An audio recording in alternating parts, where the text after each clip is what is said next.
Bilateral se refiere que hay compromiso de los dos pulmones. Ujú. Eso es bilateral. No hay otra excepción que no sea el compromiso de ambos pulmones. Bien. Y se ve muy seguido en pacientes con COVID. ¿Y todos los pacientes que pasan por COVID-19 presentan este cuadro? No, Ujú. la mayoría de los pacientes, vos sabés estadísticamente que el 80% de los pacientes son asintomáticos, ¿sí? Y Sí. hay un 20% que son sintomáticos. De esos, el 2% muere. Y los restantes presentan distintos grados de compromiso y de diferentes maneras, ¿sí? La neumonía bilateral es lo que habitualmente lleva al paciente a la necesidad de oxígeno o a la terapia intensiva. Y, Entonces, ajá. es, digamos, la, la acepción más grave del COVID. ¿Y cómo es que, a ver, y eso creo que es lo complejo de todo esto y por eso te llamamos, contarle a la gente cómo es que este virus que causa esta enfermedad COVID-19 se relaciona tanto en los cuadros graves con una neumonía bilateral. ¿Cómo es que se une? Porque uno hablar de neumonía dice, sí, yo tuve una abuela, un familiar que tuvo neumonía, pero ¿cómo es que se juntan estas dos entidades clínicas? No, el COVID es un virus respiratorio, Sí. ¿sí? Por lo tanto, la reproducción del virus se produce en la mucosa respiratoria. Por lo tanto, por detrás de la duplicación del virus viene la respuesta inflamatoria, ¿sí? Que el cuerpo utiliza para defenderse de la proliferación del virus. El problema es que hay algunos pacientes que reaccionan en forma exagerada al virus, y eso es lo que genera la neumonía bilateral. ¿Y hoy qué herramientas terapéuticas con los cuales se cuenta para poder tratar estos cuadros? Mirá, depende de la gravedad del cuadro, eso va a depender de cuánto está saturando, qué necesidad de oxígeno tenga, si el compromiso es muy extenso o no, o sea, depende de muchas variables. Pero los corticoides han demostrado ser una droga que sirve, ¿sí? Uh-huh. El uso de antibióticos está en revisión, ¿sí? Lo que pasa es que es muy dificultoso explicar por qué estos pacientes habitualmente ya están internados, ¿sí?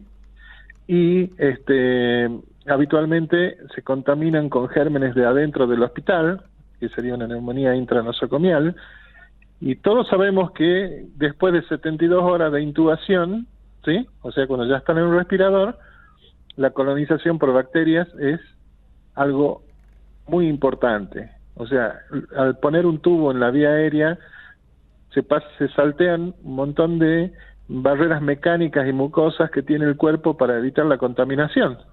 Sí. Entonces el tubo, como algo extraño dentro del cuerpo, favorece el ingreso de bacterias y que complican ya un cuadro de por sí grave en los pacientes con COVID.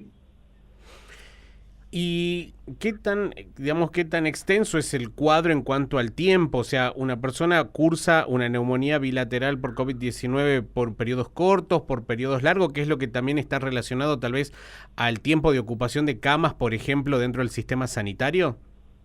Bueno, el tiempo de ocupación de cama te da una idea más o menos de lo que demora un paciente en recuperarse o no, ¿sí? Uh-huh. El promedio de ocupación de cama en terapia intensiva bajó de 28 a 17 días actualmente, ¿sí? Sí. Y de las camas de UTIM, o sea, las terapias intermedias, que son los lugares que recepcionan los pacientes que salen del respirador, es más prolongado aún, ¿sí? Porque muchos pacientes quedan con secuelas importantes. Entonces, el tiempo es difícil de decir. Además, nosotros tenemos pacientes con compromiso respiratorio que no estuvieron internados y que 8 meses después tienen tomografías patológicas. O sea, este es un virus que no se comporta como algo que nosotros hayamos visto nunca. Sí, ¿no? La verdad que eso creo que es una cosa que seguramente va a llevar mucho tiempo de estudio de aquí en adelante, más allá de cómo nos encontremos respecto a vacunas y demás, porque creo que todos los días algo nuevo uno incorpora, va conociendo, y eso también ha pasado, ¿no? Cuando uno ve el comportamiento y el impacto en la población de la primera ola, ¿es la misma de la que se está viendo hoy en día? Es lo mismo. Lo que pasa es que, bueno, nosotros después de 1 año y medio han cambiado ciertas cosas en las personas, pero los contagios se producen siempre de la misma manera. Sí. ¿Sí? O sea, el problema son las juntadas, ya sean familiares, las movilizaciones, las colas en los bancos, donde la gente no respeta los 2 metros que tiene que tener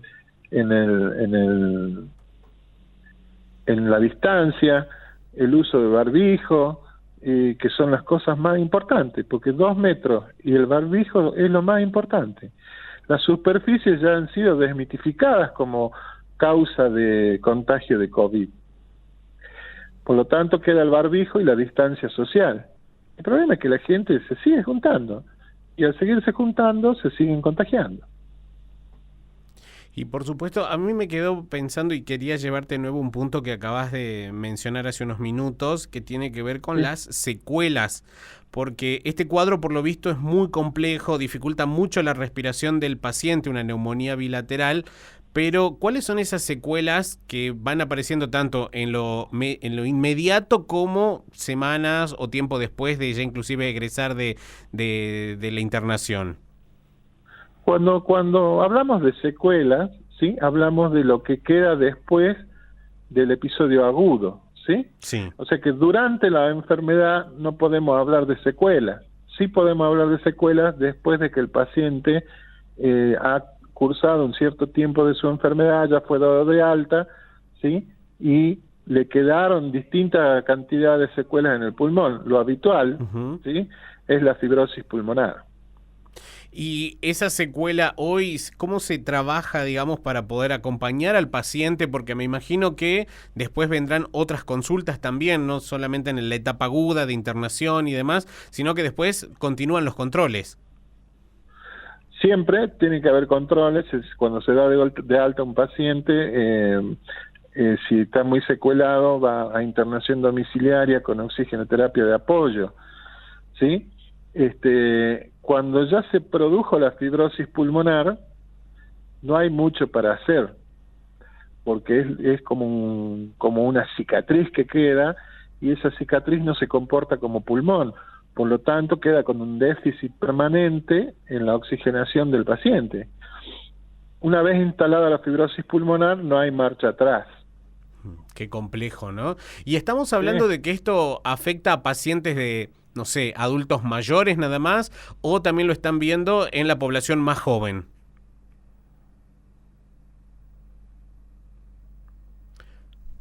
Hola, Emilio. Sí. Bien, ahí te habíamos perdido unos segunditos. Te quería preguntar respecto a la edad del paciente, porque uno tiene la idea de la primera ola de contagios, de que esto era cuadros tal vez muy relacionados a la persona adulta mayor, pero ¿se da solamente en adultos mayores?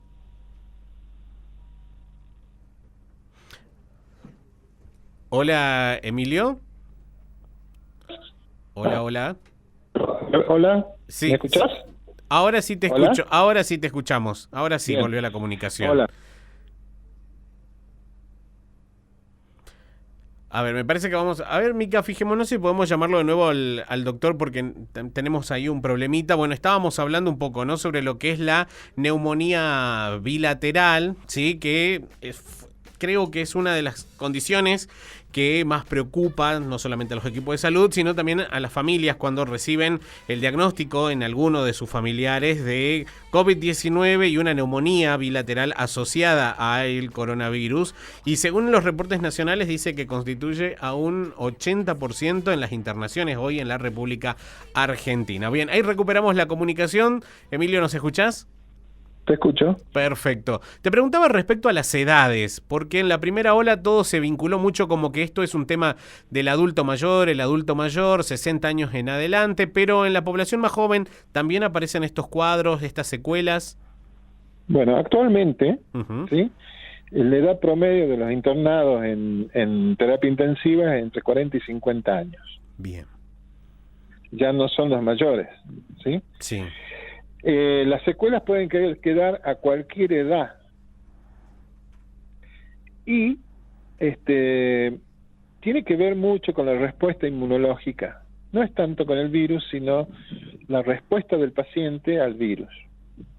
Lo que se ve es una respuesta extremadamente exagerada, lo que se llama tormenta de citoquinas. Sí. Las citoquinas son los mediadores que manejan el sistema inmunológico, y lo que pasa es que hay una secreción inadecuada, enorme de citoquinas, que hace que el cuadro inflamatorio sea muy severo.